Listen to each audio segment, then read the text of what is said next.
കിട്ടൂല, മറഞ്ഞു പോണല്ലേ.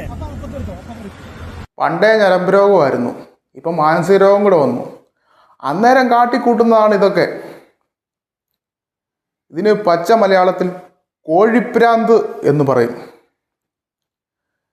ജീവിതത്തിലേറിയ പങ്കും പെണ്ണുങ്ങളുടെ കൂടത്തിൽ ചെലവഴിക്കുക, സദാസമയം പെണ്ണുങ്ങളെപ്പറ്റി മാത്രം ചിന്തിക്കുക. ഒടുവിൽ താൻ ആണാണോ പെണ്ണാണോ എന്നറിയത്തില്ലാത്ത അവസ്ഥയായി. അതാണ് ഈ പെൺവേഷം കെട്ടുന്നത്.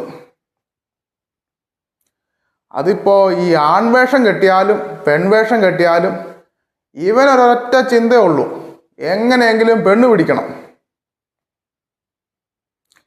ചില വെടുങ്കു പൂവങ്കോഴികളിൽ ഇതേ അവസ്ഥ കാണപ്പെടാറുണ്ട്. പിടക്കോഴി മുട്ടയിട്ട് പൊരുന്ന അടയിരുന്ന ശേഷം അതിറങ്ങിപ്പോവും. അന്നേരം പൂവങ്കോഴി കയറിയിരുന്ന് അടയിരുന്ന് മുട്ട വിരിക്കാറുണ്ട്.